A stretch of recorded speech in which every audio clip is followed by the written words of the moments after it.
अल्हम्दुलिल्लाहि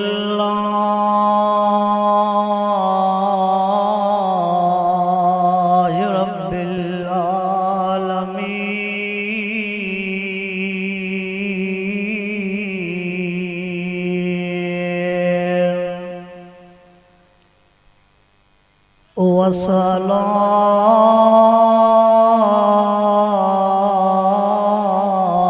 वस्सलातु वस्सलाम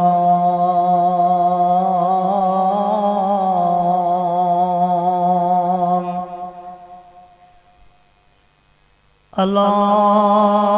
सय्यिदिल मुरसलीन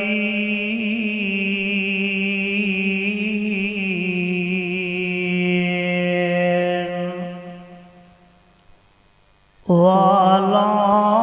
आलिहि व अस्हाबिहि व अज़वाजिहि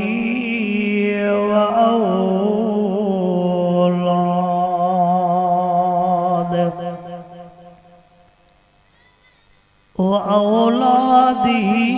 व अहले बैतिहि अजमईन।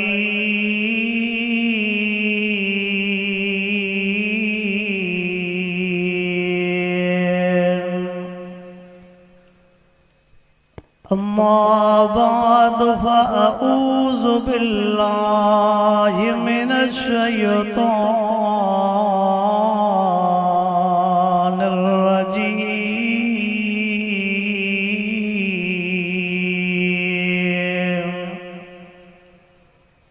बिस्मिल्लाहिर रहमानिर रहीम।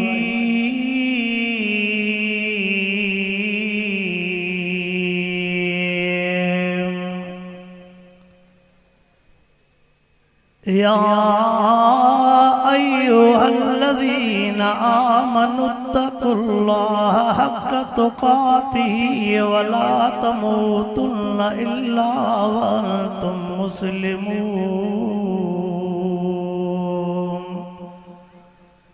इन्नल्लाह व मलाइकतहु युसल्लूना अलन नबी या अय्युहल्लज़ीना आमनू सल्लू अलैहि व सल्लिमू तस्लीमा। सभी साथी बुलंद आवाज़ सां दुरूद शरीफ पढ़ो।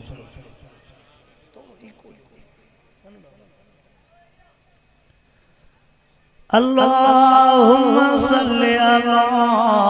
सय्यिदिना व मौलाना मुहम्मदिन व अला आलिहि व अस्हाबिहि व अज़वाजिहि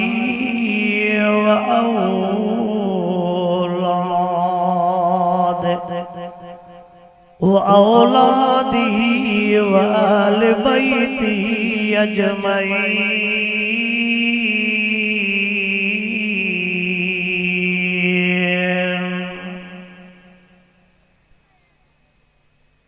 आज बोले तरह गोठा आखरा गर्दो नवाजा दोस्तों मुसलमान भैरव रब करीम जा तमासा गुनहगारन ऐबदारन बदकारन जे मथा अणगणिया एहसान है मेहरबानी।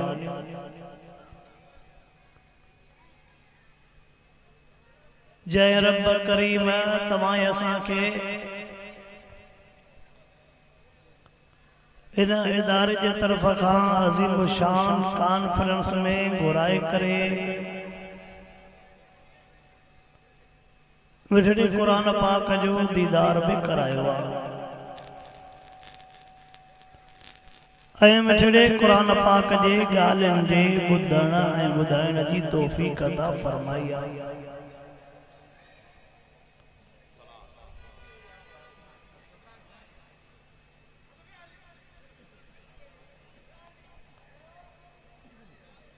अल्लाह रब्बुल आलमीन शनकारी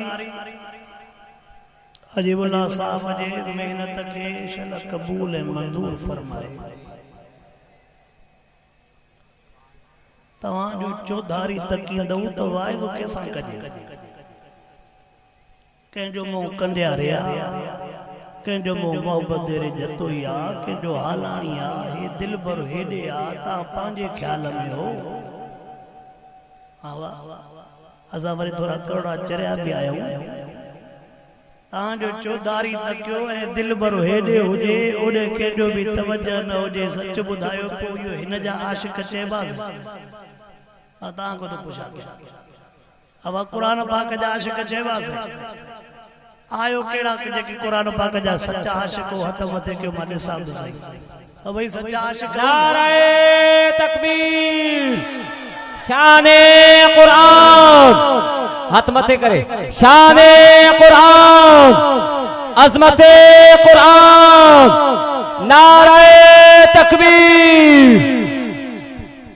मां त ॿुधो आहे त हितां जे इलाइक़े जा माण्हू महिमाननि सां हाल अहवाल कंदा आहिनि, महिमान जो तवजह करे ॻाल्हियूं ॿुधंदा आहिनि, पर हिते ईअं थो सम्झां मां महिमान पंहिंजे मुंहां तां मेज़बान पंहिंजे मुंहुं। वेही रहो छोकिरा, वेही रहो। असां चवंदा आहियूं त 5 ई मिंट तुझे लौड के जाती हो। असां चवंदा आहियूं त 5 मिंट वाइज़ हुजे, ॿुधण वारो बि सुकून सां हुजे, ॿुधाइण वारो बि सुकून सां हुजे, उन में मज़ो बि। हा उन में छा थींदो आहे? असांजो मुंहुं फिरंदो थो वञे न। मां वाइदो शुरू ई न कयो आहे, मुंहिंजो वाइदो हूंदो बि अणाओ आहे, मिठो मिठो वाइदो बि न हूंदो आहे, इहो बि ॿुधाए छॾियां। चल अल्लाह सही तव्हां सां समूरनि खे क़ुरान पाक जो सचो आशिक़ बणाए। आमीन चओ। अल्लाह रब्बुल आलमीन असां कलमे पढ़ंदड़नि खे ज़बानी मुसलमान न हकीकी मुसलमान बणाए। मुसलमान सदाइण सोलो आ, पर मुसलमान बणजण ॾुखियो आहे। अब मां छा चुम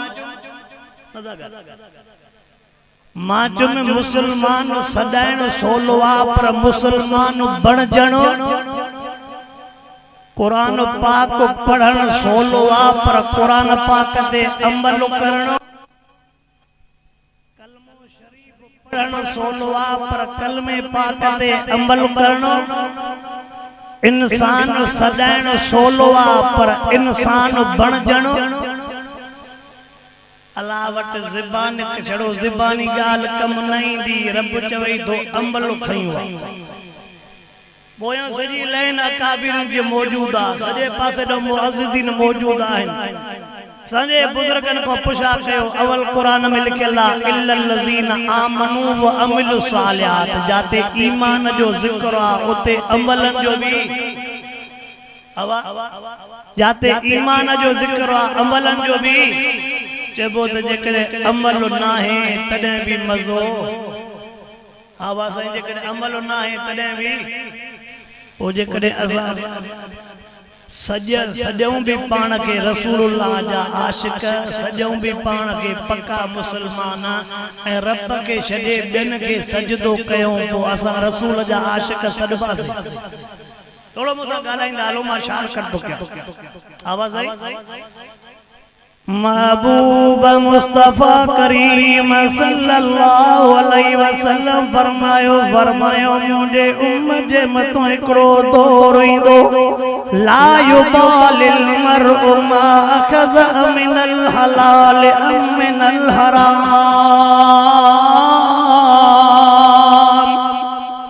हुजूर सैयद फरमायो मुझे उम्मत जे मथो हिकड़ो दौर ईंदो, हलाल हराम जी परवाह ही न कंदो। छा फरमायो? हलाल हराम जी अज आहे। आवाज आई? ओ कलमे पढ़ंदड़ मुसलमान यार नाराज न थी जाए, नाराज न थी जाए। कुरान पाक जे ॻाल्हियुनि खे काॾे लिकायो, कुरान पाक जे अहकामनि खे काॾे लिकायो। रसूलुल्लाह सल्लल्लाहु अलैहि वसल्लम जे मथों अल्लाह सैयद कलामुल्लाह नाज़िल फरमायो। उन कलामुल्लाह में हिक हिक ॻाल्हि लिखी पई आहे। अॼु मां कलमे पढ़ंदड़नि सां मुखातिब, भला घणा कम न था करे सगो चंद कम त तव्हां सां करे सघूं था पहिरे नंबर ते कम है कयूं जो रब जे ज़ात सां कंहिंखे शरीक न बणायो रब सां कंहिंखे बि रब सां कंहिंखे बि खाराइण वारो केरु पियाण वारो केरु नफ़े नुक़सान जो मालिक केरु हाजत रवा केरु सजदे जे लाइक केरु औलाद ॾियण वारो केरु मुश्किल कुशा केरु आलिमुल गैब केरु हर जाइ ते तोसां मूंसां गॾु केरु अक़ीदो तौहीद जो रखणो थी सजदे जे लाइक रब को सवा ॿियो कोई कोन्हे को इनको पुछो कि मां पंहिंजी ॻाल्हि तो क्या ला तसजुदू लिशम्स वला लिलकमर वसजुदू लिल्लाह अल्लाह तो फरमाए सजदो मां रब करीम जे आडो कजाए बेके जे आडो सजदो न कजाए जेकॾहिं तोखे स्टील वारी का शइ बल्ब में नजर अचे चमकंदे उते भी फाको ॾेई किरजाए त सही छा कयूं भला आख़िरकार हिन ते भी ख़र्च थियल जेकॾहिं तोखे काथे संग मरमर नजर अचई न कंहिं कुबे ते उते भी किरजाए पोइ त तूं हिन खे त मञो ई न अब मञणो कंहिंखे ओ मुसलमान पहिरे नंबर ते मां अर्ज़ कंदो रहंदो अल्लाह जो वास्तो अथव अक़ीदो तौहीद जो शुरात को नज़र कंदे तौहीद लिखी पियो अल्हम्दुलिल्लाह रब्बिल आलमीन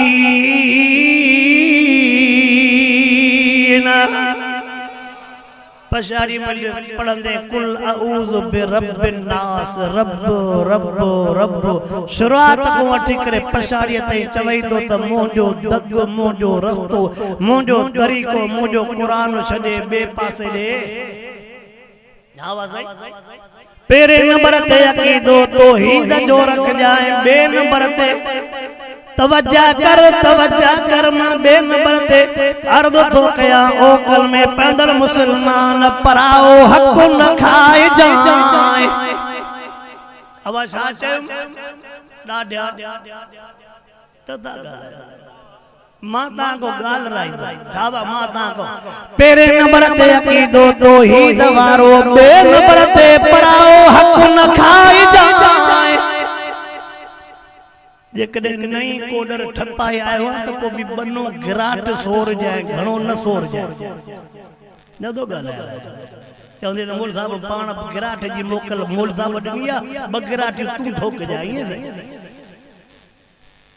चवंदासीं हक त भत थींदो छिटरो छा त अमर थी भत छिटरो हुजे या भत पतड़ो हुजे या भत पको हुजे ओ मुसलमान तवज्जा कर बे नंबर ते अर्ज़ तो कया पराओ हक न खाए जाए पराओ हक न खाए जाए बुजुर्ग आलम सगोरा वेठा जे सामो मां हदीस तो पढ़ा मुंजा उस्ताद मोहतरम मुंजा मुरब्बी मुंजा मुर्शिद हरसई मुफ्ती असगर अली आराई साहब दामत बरकातुल आलिया जन भी मौजूदन उन्हन जो सबक के बुधायो तो चाहिए जेके हदीस पाक उन्हन जे सामो मां पढ़ियो महबूब मुस्तफा करीम सैयद शाह फरमायो मन मकल लुकमत मिन सोत फलम युकबल इबादतहु 40 यौम फरमाता जई हिकड़ो गिरव हराम जो खादो रब 40 दी इबादत कबूल न कंदो घणा गिर ॾाढा घणा गिर हिकड़ो गिरो नबी साईं जो फरमाना कि न ॿिए कंहिंजो नबी साईं जो फरमानो जे हराम जो हिकड़ो गिरो खादो 40 दी इबादत कबूल न पवंदी पो थोड़ो पंज कायब में वे जाए त हिन पेट में हिकड़ो गिरो आ कि न सॼो कंडियारो दसो ॻाल्हि मां सम्झां तो वठी जी विया त हे मोली गिची पइजी वला छा हाँ हाँ सारी ॻाल्हि सिधी आहे भाई न पोइ थोरो सोच जाए पंहिंजे मुंहुं हिकिड़ो गिरह आहे कि न सॼो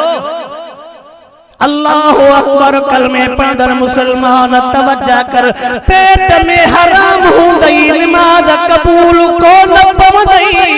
मिठे मोहम्मद करीम जो न्यापो थो ॾिनो वञाए अल्लाह जो न्यापो थो ॾिनो वञाए अल्लाह अल्लाह जे रसूल जे न्यापन ते कावड़ न कंदो कर कावड़ न कंदो कर अल्लाहु अकबर बे नंबर ते अर्ज़ थो कयां पराओ हक न खाइजाए चओ त इंशाअल्लाह यतीमन जो हक न खाइबो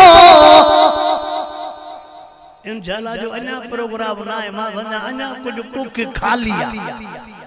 आवा चाओ चाओ इंशाअल्लाह यतीमन जो हक न खाइबो मिस्कीनन जो हक न खाइबो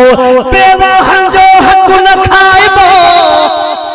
इंशाअल्लाह कर्मन मलाक लिखी जदी धार लगल न वदंदो छा आ मुसलमान थोड़ो मुसा गालाइंदो हल जाए अल्लाहु अकबर हे बीमार जो कया वडा भायर बैठा हो ओ वडा भायरो अवा के भी अर्ज कयूं तो वना नंदन भायरन जो हक न खाइजो माउ धंदी रग जी सुई हया न नौज डिठब न छा त पो ई थींदो न कम आवा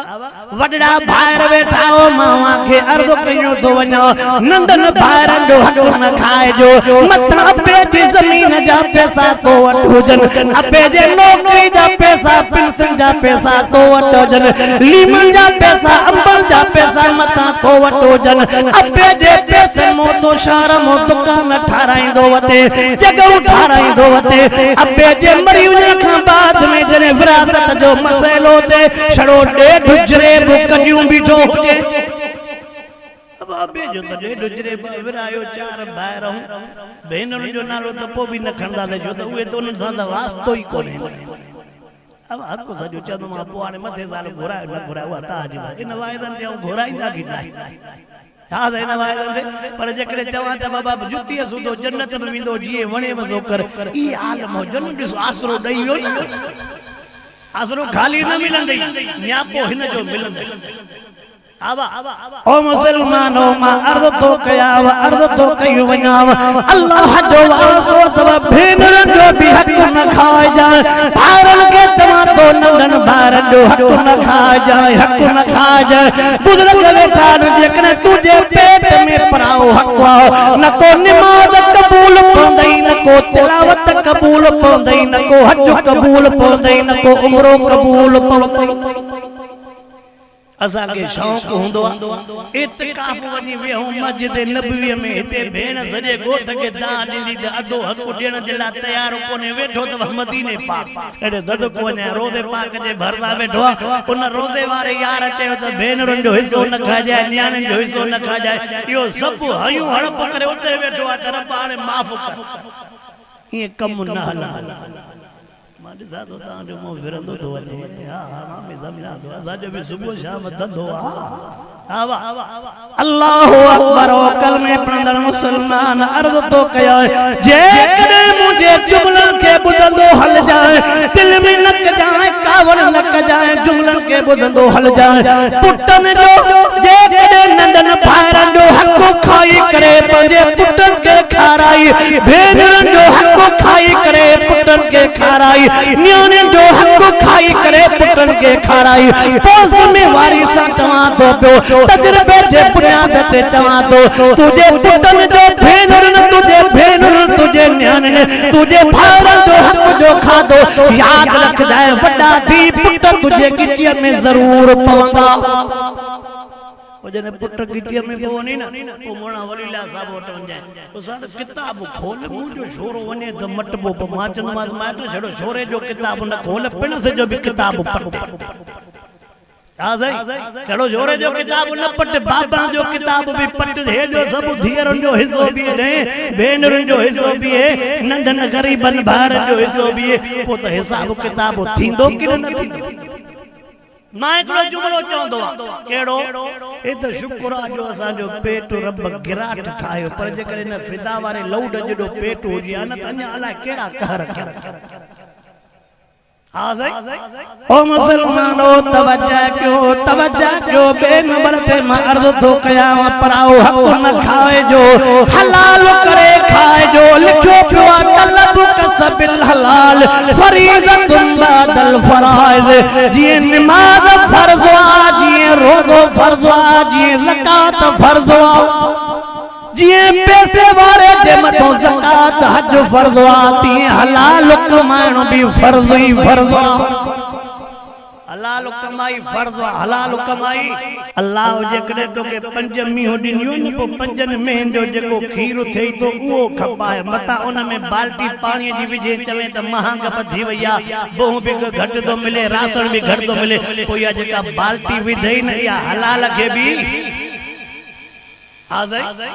मुसलमान तवज्जो कर हलाल के हलाल करे खाए जाए हराम न खाए जाए पर हक न खाए जाए मां कलामुल्लाह जी आयत पढ़ियो तो वना लिज़कर मिसलु हज़ल उनसयीन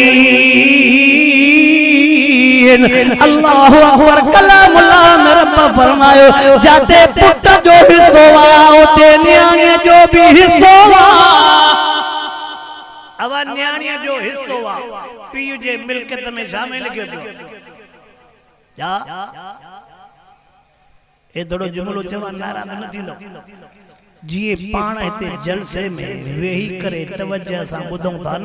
ईअं घरनि में न्याणी वीचारियूं बि ॿुधंदी अथव पोइ न्याणियूं बि चवंदियूं आहिनि मन रब करे को मोल साहिब असांजा बि हक़ ॿुधाए हिसा ॿुधाए पोइ जेकॾहिं मोल साहिब चवंदो आहे भेण जो बि हिसो आहे न्याणीअ जो बि हिसो आहे पोइ वरी न्याणियूं उते ई चवंदी अॼु अब्बा बि वाइज़ ते वियो आहे मन रब करे इहो वाइज़ ॿुधो हुजे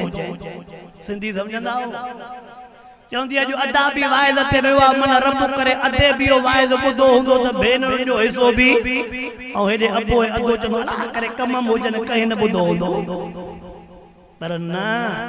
ओ मुसलमान असां पंहिंजी ॻाल्हि न कंदा आहियूं अल्लाह जे कलामुल्लाह जी ॻाल्हि कंदा आहियूं कलामुल्लाह में लिखियो पियो आहे पुट जो बि हिसो आहे न्याणीअ जो बि हिसो आहे मां ॿियो साहब मुफ्ती साहब वटि नंढो थी वॾो थियो मूंखे न मुशनी सावल बि न आहे अॼु ताईं जेके मां साईं वटि ॾिसंदो फतवान वठण वारा उहे हूंदा आहिनि जेके माल वठण वारा मुंहिंजे सांबर में साईं खे बि हज़ारे फतवा यादि मुंहिंजे सांबर में उस्ताद मुफ्ती साहब वटि अहिड़ो कोई न आयो हूंदो माल ॾियण वारो वज़ाहत कया माण्हू चवंदो साईं मुंहिंजी अम्मा 5 भाइरनि में अकेली भेण आहे अम्मा जो हिसो घणो लॻंदो पुछे त माउ सां 3 साल थी ॻाल्हाईंदो आहे सदोरा पुट माउ सां काऊं साल थी ॻाल्हाइण ॿोलाइण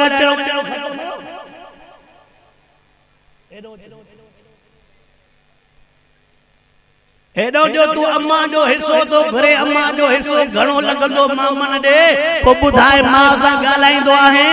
अम्मा खे ईद ते वॻो वठी ॾिनई अम्मा ॾे चकर ते वई छा चवंदो अम्मा मूंसां गॾु थोरई आहे अहिड़े सदको वञे तोसां गॾु न आहे बाक़ी अम्मा तोॾे न्यापो कयो आहे त पुट मुंहिंजे ॿाहिरि को हिसो ज़रूरु वठिजे हा साईं अब अम्मा जो हिस्सो मन इहो बि वठण वारो जा वरी ॿियो हिस्सो मुंहिंजी घरवारी 5-6 भाइरनि में अकेली भेण हिस्सो घणो लॻंदो इहो बि वठण वारो ईअं कंहिं न मुंहिंजे साम्हूं मता साईं वटि को अहिड़ो मुजाहिदो आयो हुजे पर मूंखे यादि न आहे को चवे त असांखे 2 भेनरूं आहिनि असां 4 भाइर आहियूं भेनरुनि जो हिस्सो असांजे घणो लॻंदो अहिड़ो को अञा जाॻियो पता आगरन में या मिसाल सैदो बाग एड़ो को हुजे मुझे अल्लाह पैदा कंदो इंशाअल्लाह पर इते ता को इंशाअल्लाह न थी निकले हां साईं इते ता को इंशाअल्लाह से असा जो परे जो मेहमान ठेड़ी वरी भी वेजिया 2 नंबर ते अर्जो के मैं पराओ हक ना हाथो करे ना तो करे मना विच ते बीठो है जे लपो लगो त चो इंशाअल्लाह पराओ हक न खाए चो इंशाअल्लाह पराओ बनो भी न जोर चो इंशाअल्लाह पराओ बनो भी कहीं गरीब जो खातो भी न मटाइबो के जे बनिए ते कब्जो भी इंशाअल्लाह तकर मन जिब्राइल लिखई मलाइका बया लिखनी भला जिब्राइल में रब के चवई तरफ इन इंशाअल्लाह कया मन तौफीक दे चो इंशाअल्लाह के जे पिलाटन ते कब्जो भी चाबा के जे पिलाटन ते कब्जो भी इंशाअल्लाह चो कहीं शे में भी मिलावट न कबी अन्न जेको गालायो थी जिन्स उहा ही दे मता उन में वरी अध भितर मिलाए वजन बराबर करे दे त महंगाई थिया 22 सन को मथे न तो चढ़े तो कुछ हेडो कम के चाढ़ा तो इंशाअल्लाह मिलावट भी न कबी तो इंशाअल्लाह मिलावट भी ऐं वडड़न के अर्ज कया ओ वडड़ा आशिकी दाढ़ी वारा मां वायदन में चवंदो आ वायदो कर इंशाअल्लाह कर त पंहिंजे हयातीअ में पंहिंजूं न्याणियूं परणाए वेंदो इते नंढा इंशाल्लाह कंदा वडा न था जिनके बार आहे उहे इंशाल्लाह ओ वडा वायदो कर त न्याणी पणाए विदुम ओ वडा वायदो कर पंहिंजे हथन सां न्याणिन के हक ॾिनियो विदुम ओ भा वायदो कर त भेनरुन के हक ॾिनियो विदुम ओ नौजवान वायदो कर त पीउ माउ जी खिदमत कबी जेसरी छोकरे के शादी न तो कराए कंडियारे में जलेबी भी वती विंदो अबे जला खीर भी काढ़ींदो फोटा मिश्री विझंदो अब जलेबी जो घुमरन सुमरन को भलियो न पर तेज तनी जैसे तुझी शादी थे वो बे हफ्ते चंदे अबो तो को जो नौशोरे जो मेहमान आयो है तो वो ना चाहूं तो हक तो बतवा जे नौजवान पी मां को सवा जन्नत न मिल नौजवानो पी मां राजी थव त रब राजी थव मां जे कदमन जे हेठो जन्नत थव पीउ जन्नत जो विचों दरवाजो अब्बो अम्मा राजी थई हिते भी खटी वे अते भी खटी वे अम्मड़ नाराज थई मौत जे टेम ते कलमो नसीब न थींदई चो इंशाअल्लाह हे थोड़ो सोचे इंशाअल्लाह कजाए चो इंशाअल्लाह बच्चन के पर्दो भी कराए दादा जब बच्चन के पर्दो भी आए पान को कम चढ़ल पर अर्ज कयूं सा तो इंशाल्लाह बच्चन के पर्दो भी कराबो जो शादन मुरादन में इंशाल्लाह ये दौल धमाका भी बंद कबा बड़ा मजबूर है इंशाल्लाह मुझे सामने कंदो भी जाके चो इंशाल्लाह शादन गमन में बिदतन रीतन रस्मन को जेतरो थी सके पाण के बचायो चेहरे ते महबूब जे सुन्नत के सजायो मस्जिद मदरसन सा दिल्ली खोले ताउन कंदा हाँ बाबा मस्जिद मदरसा दिल्ली खोले ताउन कंदा क्यों तमा रब जे नाले सा लेखो न कयो हो भी तमा सा लेखो अल्लाह सही जेको कुछ मुखो चवरायो रब से मुखे बे अमल जी तौफीक दे साईं असन जे संज जा बेहतरीन खतीब आहिन साईं कारी अब्दुल अदीर साहब ओ तमाम परे जा मेहमान मां 2-3 मिनट विहारे मन मुखे विहारण दी आदत न हुंदी आ बुजुर्ग अची विंदो आ मां एटी लही विंदो आ या बि माजरत आखिर